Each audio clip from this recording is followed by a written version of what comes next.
Estamos con Jimena Irizarry, que es profesora adjunta de Sociología en el Departamento de Economía. Ella es profesora, licenciada, doctora en Historia por la Universidad Nacional del Sur y magíster en Política y Estrategia.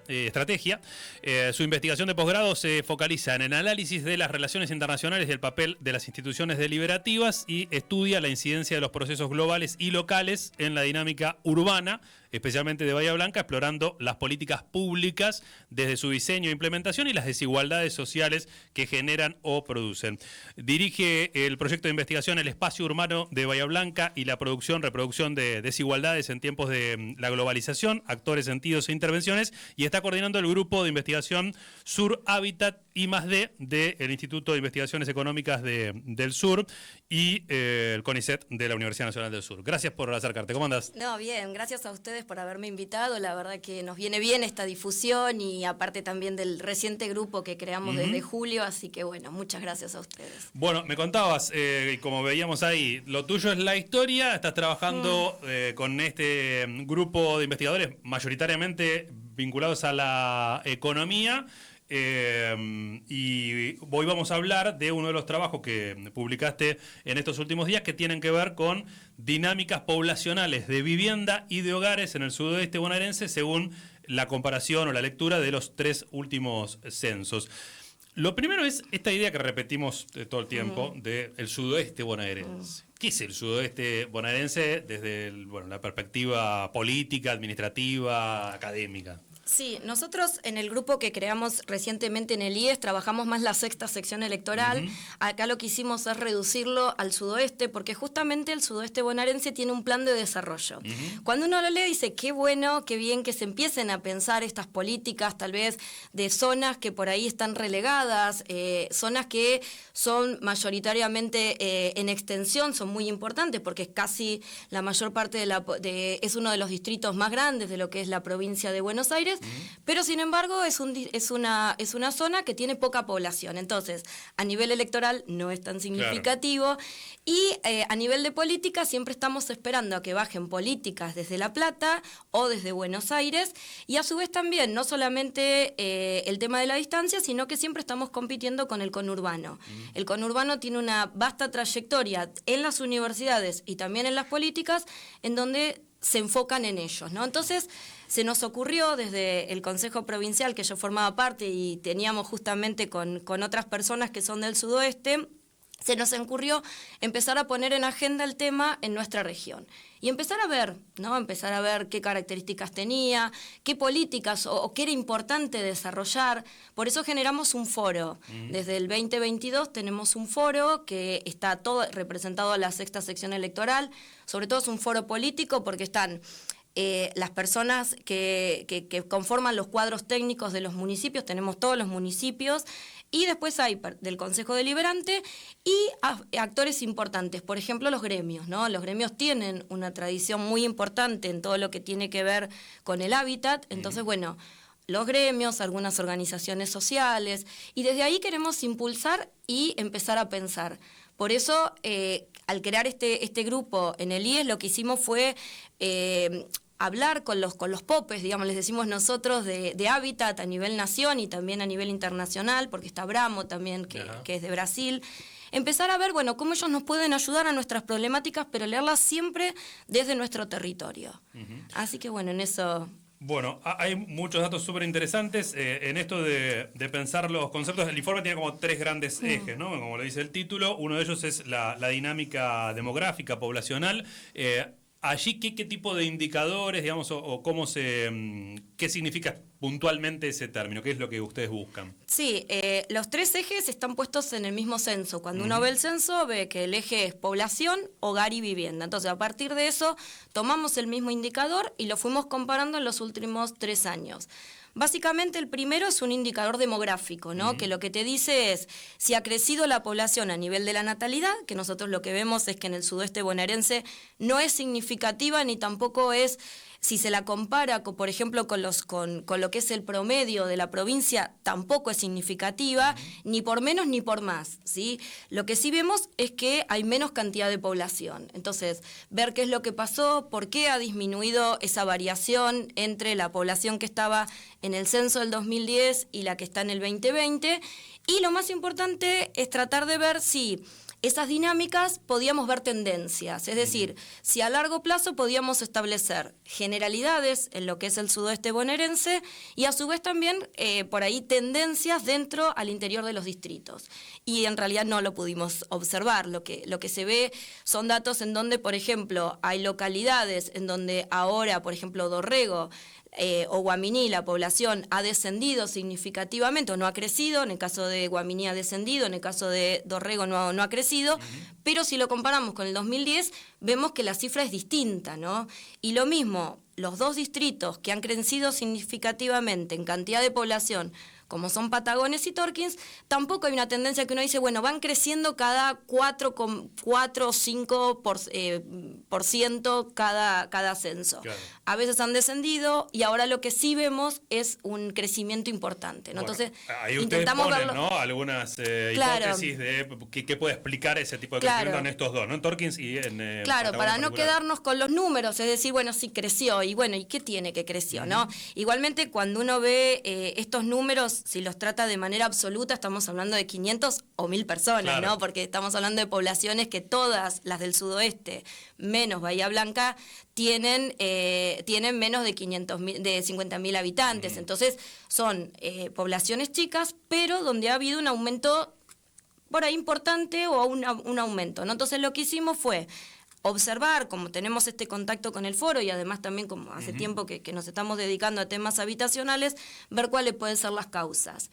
Lo que vemos en el caso de Patagones es que la población ha crecido en algunas localidades, sobre todo en la capital, Pradere, y lo que se puede observar es que no ha habido un cambio significativo en la parte económica, ¿no? Nosotros nos manejamos con datos que da la provincia y no han habido datos económicos de cambios significativos que por ahí expliquen este crecimiento. Entonces, nosotros nos parece que se puede atribuir a la política habitacional que llevó a cabo el gobierno, ¿no? El gobierno de Patagones, desde el 2017 en adelante, pese a que ha cambiado el signo político, continuaron esa política habitacional. Ellos tenían el problema que tenían muy poca población con acceso al suelo y además estaban empezando a tener villas y asentamientos. Entonces, preocupados por esa situación, empiezan a hacer una política que es un lote y una vivienda, en donde van a asegurar el acceso a un lote de 600 familias. Ajá. Si uno ve más o menos 20.000 personas que viven en Patagones, los divide por 4, que sería una familia tipo, es significativo 600 viviendas, ¿no? Y un aspecto importante que se ve es que cuando a la hora de abordar esa política tampoco era definitivo que tuvieran que residir, ¿no? en Patagones. Ajá. Patagones es una comarca y está muy cerca de Viedma y se esperaba también atraer población. Pero la población que atrajo, según los datos que nosotros pudimos ver, que esto está en los indicadores de provincia, en general la población que atrajo fue la población del interior de nuestra provincia de Buenos Aires. Entonces ahí estamos viendo cómo una política exitosa de hábitat atrae población, ¿no? ¿Eso de otras ciudades de Buenos Aires o de la zona rural? Eso el censo no lo dice, ¿no? Nos indica básicamente es si la población viene de lugares fronterizos, es decir, de población extranjera de lugares fronterizos, o viene de la misma provincia o de otra provincia. En el caso de Patagones, proviene de la misma provincia de Buenos Aires. Y lo que se ve respecto al campo es que en todos los distritos del sudoeste ha bajado significativamente la población rural, ¿no? Entonces, por eso, es básicamente población urbana que se va a estos lugares tal vez con este acceso a la tierra. Claro. El tema de Torkins, bueno, ustedes marcan allí que un caso emblemático es el de Villa Serrano la Gruta, ¿no? Claro. Que en los últimos años cambia completamente lo que era hace muy poquito tiempo. Cuando vemos el porcentaje, cómo ha cambiado la población, a diferencia, es decir, al igual que Patagones, vemos un crecimiento significativo de población que acá se venía manteniendo, pero bueno, hay un salto importante de población en este último censo. Y a diferencia de Patagones, que por ahí era la propia capital, en el caso de Torkins no son la capital del distrito, sino que son localidades que tal vez no estaban tan consolidadas, ¿no? Como la zona de las grutas, la Villa Serrana de las Grutas, o, por ejemplo, algunas otras localidades, bueno, que por ahí no son las que tienen tanta oferta de bienes, de servicios, ¿no? Que uno puede pensar. Entonces ahí tal vez lo que primó es no solamente que se han hecho subdivisiones de la tierra, sino que tal vez acá haya, porque también la población que provino básicamente de la provincia de Buenos Aires. Entonces ahí nos parece a nosotros que lo que primó es más que nada este cambio en el modo de vida del 2020, ¿no? De lo que significó la pandemia, el trabajo remoto y el aumento de las universidades virtuales, claro, que hace que, bueno, que la población se pueda por ahí trasladar, ¿no? Y pensar en ir a vivir a otros lugares. Esto en cuanto a la dinámica demográfica poblacional, que también, bueno, deja planteado algunas discusiones, ¿no? Respecto de concentración de la población, pros y contras, ¿no? Claro, siempre cuando uno dice, bueno, es buena la concentración de la población, uno puede decir, bueno, después del 2020 se empezó a ver mal la densidad. Bahía Blanca tiene una densidad de población bastante importante, un 149%, si la comparamos con lo que es el valor a nivel provincial. Entonces, eso por un lado es ventajoso porque hace que los servicios que da el Estado estén más concentrada la población, ¿no? Por ejemplo, para ofrecer ya sea los servicios de transporte, los servicios cualquier otro, ¿no? De luz y gas. Sin embargo, también tiene sus contras, ¿no? Que hay lugares en donde hay mayor densidad de población, por ejemplo, las villas y asentamientos, porque Bahía Blanca tiene muchas villas y asentamientos en comparación al resto de las localidades del sudeste bonaerense. Y bueno, pasando...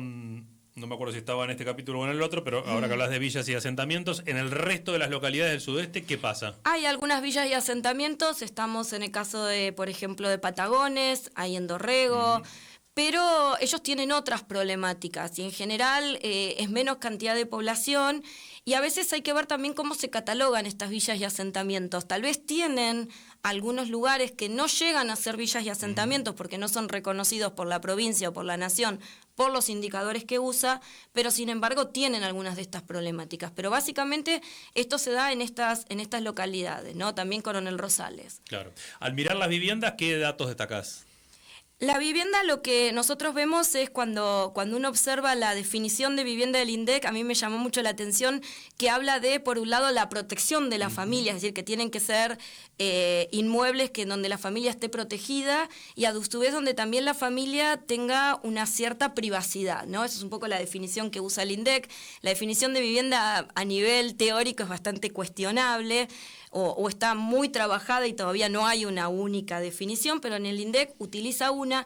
Y lo que es interesante cuando uno ve los datos es que en general casi todas las localidades del sudoeste bonaerense tienen buenas condiciones, ¿no? Salvo por ahí algunas condiciones de menos que tiene Villarino, las condiciones son más o menos parejas.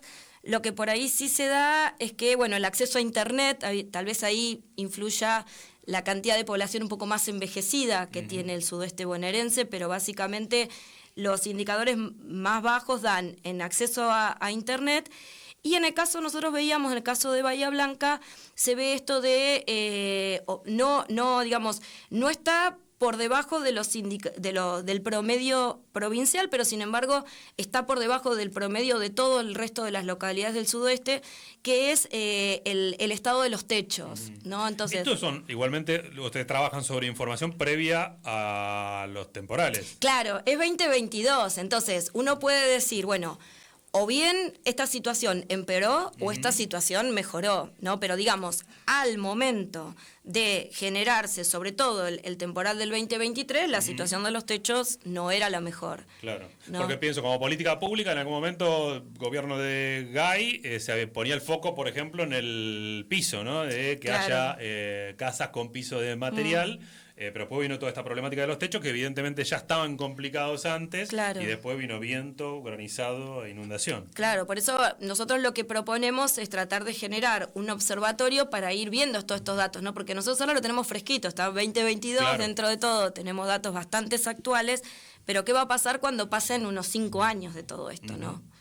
Bueno, y un temazo que aparece obviamente es el tema de viviendas ocupadas, sí. Desocupadas y alquileres, ¿no? Sí, eso es un tema, es muy significativo en el sudoeste bonaerense, es decir, en la propia sexta también sección electoral, tenemos una gran cantidad de vivienda que está desocupada. Eso tiene que ver también con cuando uno compara el tema económico, es decir, en muchos lugares prevalece la actividad económica primaria, entonces, bueno, por ahí estamos pensando de gente o familias que tenían su campo y que tenían su casa en las ciudades, en los pueblos aledaños, y que hoy por hoy están abandonadas, ¿no? Entonces, el tema de vivienda ociosa es sumamente preocupante, los números dan bastante bajos o altos en realidad a la cantidad que hay, y eso es necesario movilizarlo, porque una vivienda ociosa en el centro de la ciudad está quitando servicios, es decir, el Estado está haciendo una pérdida de todo eso, ¿no? Entonces, nosotros la semana pasada, el martes pasado, tuvimos uno en estos encuentros que hacemos con estos popes que nos ayudan, justamente trabajamos el tema del suelo ocioso. Entonces, ¿qué herramientas tienen los municipios para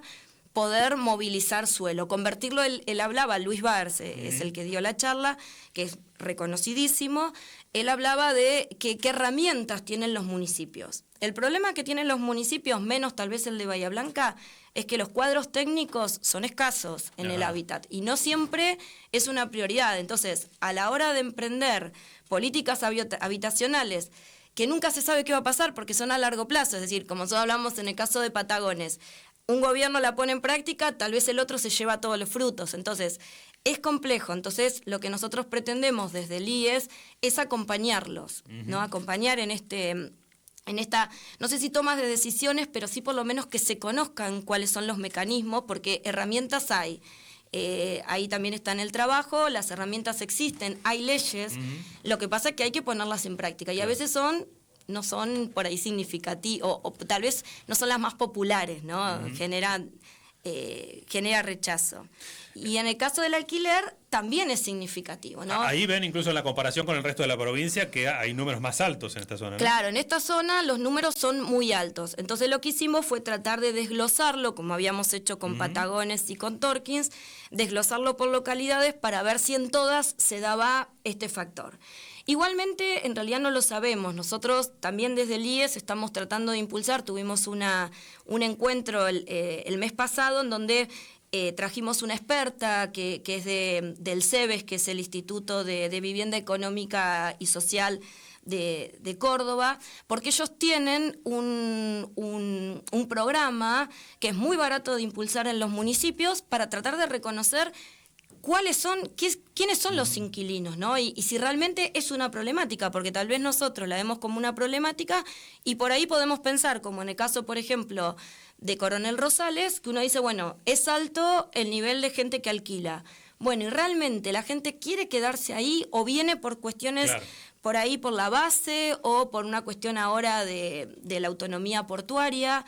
Entonces, ver esto, ¿no? Tratar de ver cuáles son esas dinámicas y si realmente eso genera una preocupación, ¿no? Pero sí tendría que ser alto la cantidad de gente que pueda acceder, o de familias sobre todo, que pueda acceder a una vivienda como una primera propiedad, ¿no? Claro. Eso. Ahora volvemos sobre algunas de las propuestas, digamos, que se plantean allí, de las herramientas que mencionabas, pero completemos con el capítulo de hogares. ¿Cuál es la diferencia hogar-vivienda? Sí, dentro de una vivienda puede haber varios hogares. Lo que se toma la vivienda es lo físico, se toma la puerta, es decir, una vivienda es una puerta, pero hay que ver también si dentro de esa vivienda cómo acceden las personas. Si, por ejemplo, las personas, una familia pasa por dentro de otra misma vivienda, ahí tenemos una sola familia, pero básicamente lo que tomamos entonces es, una vivienda sería lo físico, ¿no? Como yo decía, esto de que tenga la familia tenga esa independencia y esa posibilidad de vivir o de ejercer su privacidad. Pero por el otro lado están los hogares. Los hogares atienden más a lo económico, es decir, de dónde proviene. Eso se lo reconoce, es una cuestión que en el censo lo reconoce la misma población. Hay veces que dentro de una misma vivienda tenemos varios hogares. Yo, de hecho, cuando empecé a hacer el trabajo, pensaba que la cantidad de hogares que íbamos a encontrar por vivienda iba a ser mucho más grande y en realidad fue bastante baja. Los mismos números parecidos a lo que se maneja en casi toda la provincia de Buenos Aires. También acá en Bahía.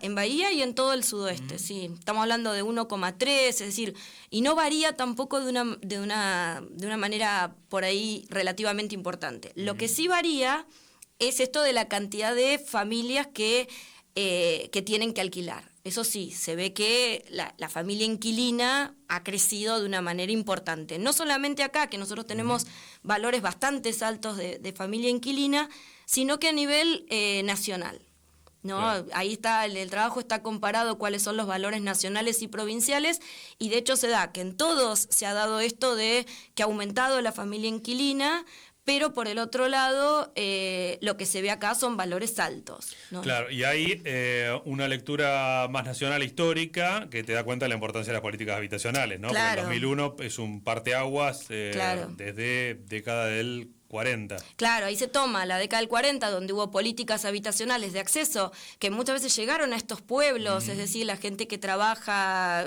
la parte rural y la parte del acceso a la vivienda de los productores agropecuarios, lo que ve que una familia de clase media o con un sueldo asalariada sobre todo, tenía acceso a una vivienda. Hoy lo que se está viendo que esos números van bajando. Claro.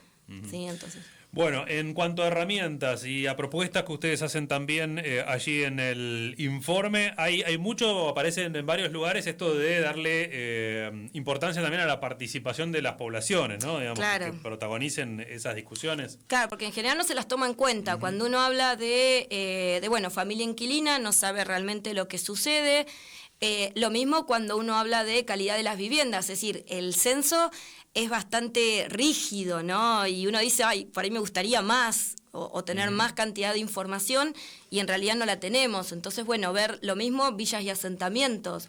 Si nosotros logramos, la universidad tiene la suerte de contar con la confianza de la población, ¿no? Por decir, nosotros no estamos usando esos números a nivel electoral, sino que lo que queremos es tratar de buscar propuestas y alternativas. Entonces, yo creo que en un futuro vamos a empezar a hacer este tipo de análisis más centrado tal vez en una localidad o en alguna zona, para tratar de ver esto, ¿no? Y siempre me parece importantísimo esta opinión de la población. Lo mismo cuando hoy hablábamos de Torkins. Bueno, realmente, ¿qué pasó? ¿Por qué viniste? Si fue porque, bueno, hubo división de suelo en San Andrés de las Sierras u otra cosa, ¿no? Tal vez cuestión En el caso de Patagones, ¿cuál es la política específica? ¿Es municipal o provincial? No, la política es municipal, pero contó con el apoyo de la provincia, ¿sí? Contó con el apoyo, sobre todo del Ministerio de Hábitat, que ellos tienen un programa que son de lotes con servicios a partir de la 14449, que es una ley.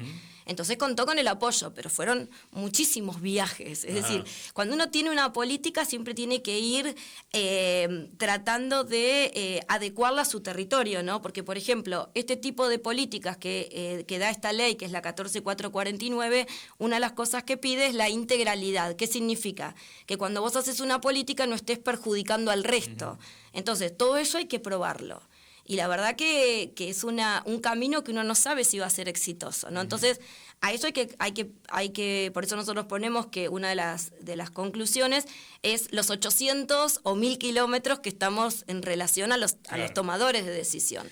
Pero, por ejemplo, la tierra ahí se expropió, se compró a privados, eran tierras provinciales, nacionales. Depende, hay de todo. ¿De todo? Sí, hay de todo. En general hay de todo. Uno tiene que ver, nosotros tenemos mucho suelo ocioso, por ejemplo, en el caso de Bahía Blanca, de privados que no pagan sus deudas. Entonces, bueno, hay mecanismos para movilizar esa tierra, pero también puede ser tierras que sean de nación. Nosotros también tenemos en Bahía Blanca muchas tierras que son de nación. y tierras que son de provincia en menor cantidad, pero sobre todo lo que tiene que hacer el municipio es ofrecer ese suelo, hablar con que eso también es todo un camino bastante engorroso, hablar con el privado para ver si se realiza esto. O sea, hay mucho de gestión también, ¿no? Claro, con las tierras del gobierno nacional que empieza que el AVE, que el ONAVE, claro. que ahora no sé cómo se llama. Y que no sabés no si sabés esto, quién es, y son 4 años. Y entonces, ni siquiera quién le corta el pasto. Claro. ¿No? Hay un artículo de la Constitución Provincial que ustedes mencionan allí que parece casi revolucionario este estado de cosas, pero plantea algo tan básico como que la provincia garantice el acceso a la propiedad de un terreno para vivienda a familias en municipios de hasta 50.000 habitantes. Este es el artículo 36, inciso 7 de la Constitución Provincial. Está constitucionalmente, está dicho. Claro, no es no es que uno lo inventa. Se está implementando el comunismo en la provincia de Buenos Aires, ni nada por el estilo. Estamos hablando de la reforma nueva de los 90, en donde se le da importancia a los municipios de menos de 50.000, que son 10 de los 12 distritos del sudoeste bonaerense. Entonces, bueno, por ahí empezar a ver esto, acompañar, descentralizar por ahí las tomas de decisiones, regionalizar, que vengan, que estén, que vean la problemática, ¿no? Y bueno, y desde las universidades, por supuesto, ayudar a todo esto. En cuanto a la situación urbano-rural, también me llamó la atención ahí el dato de lo que ha sido el impacto de políticas neoliberales, ¿no? Directamente en el campo, para explicar la caída de la población, básicamente. Claro. Cuando uno ve el Producto Bruto Geográfico, que eso lo saca la provincia, es un dato que toma la provincia, ve que en la gran mayoría de estas localidades se dedican a la producción primaria, en donde la generación de empleo es mínima. Entonces eso también explica la cantidad de población que nosotros tenemos en Bahía Blanca y en Coronel Rosales, en donde en el caso de Bahía Blanca, sobre todo la población, el mayor porcentaje se dedica a lo que es el comercio, y en el caso de Coronel Rosales al trabajo público, ¿no? La base. Entonces también pensar eso, ¿no? Y por qué no hacer un plan de desarrollo del sudoeste bonaerense, pero que implique temas de hábitat. ¿Por qué? Y ahí, digamos, hay ejemplos o algunas otras experiencias estas que compartan en los consejos de hábitat. Sí, bueno, esto es pionero lo que nosotros estamos haciendo en el foro, y en los últimos congresos que yo he ido ya la idea es no hablar tanto de localidades o de distritos, sino que empezar a hablar de cuenca, por ejemplo el tema nosotros del agua, entonces ver el tema de cuencas y cómo se puede arreglar a partir de cuencas. Es difícil salir de esa lógica distrital, ¿no? Porque es difícil y aparte es la que siempre prima. Pero por ahí tal vez empezar a proponer otras cuestiones, es decir, cómo afecta a Bahía Blanca algunas políticas y cómo no, este tema de cómo fue creciendo. Igualmente nosotros vemos que Bahía Blanca no ha crecido de una manera tan importante como se esperaba, no sé, en 1985, en el código de planeamiento de 1985, se pensaba a las 400.000 habitantes y todavía no llegamos. ¿No? Entonces, pero sí empezar a ver esto, ¿no? De cómo tal vez tomarlo como un factor más regional. Y aparecen ahí discusiones como las de los códigos y las reglamentaciones, ¿no? Yo pensaba, por un lado, no llegamos a esos 400.000, pero por otro lado, menos mal que no llegamos, ¿no? Por los servicios y las problemáticas que hoy presenta la ciudad. Claro, nosotros en el foro hicimos una encuesta en donde preguntábamos de qué época databan sus códigos, y en general hay muchos que son nuevos, otros no. Hay algunos distritos que está bueno que lo toman a nivel localidad, no a nivel general. Por ejemplo, nosotros tal vez no tenemos la misma idiosincrasia que tiene Cabildo, entonces por ahí también está bueno tomarlo. Y en el caso de Bahía Blanca es una de las ciudades, de las localidades donde tiene un código y un plan muy antiguo. Entonces esa necesidad de ayornarlo, ¿no? A lo que son las nuevas realidades.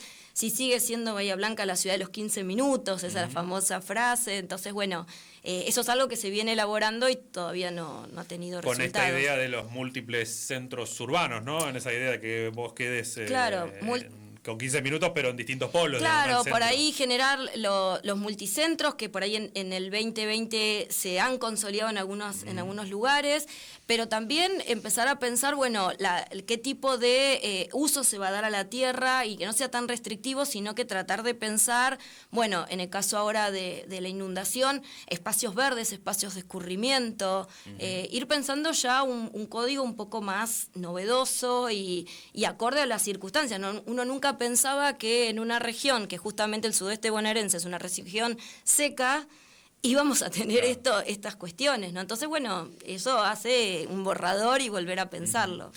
Hoy parece una idea lejana, pero ¿alguna inversión de la envergadura que se planteaba como la de Petronas, por ejemplo, y el movimiento de población que eso hubiese significado, según se planteaba en la presentación del proyecto, qué impacto pudo haber llegado a tener? Ya desde el hecho de los rumores empiezan a tener impacto, ¿no? El precio del aumento del suelo, cuando fue la zona, por ejemplo, la zona franca, cuando se hablaba de zona franca, estamos hablando ya hace un tiempo, en general genera cierto, pero eso lo que hace es encarecer el suelo. Entonces, cuando son cosas que se creen que van a salir, pero después no salen, son complejas. Y nosotros no tenemos que hayan salido tal vez emprendimientos de gran envergadura que ahora nos digan, bueno, va a haber un cambio importante en población o en otro tipo de cuestiones.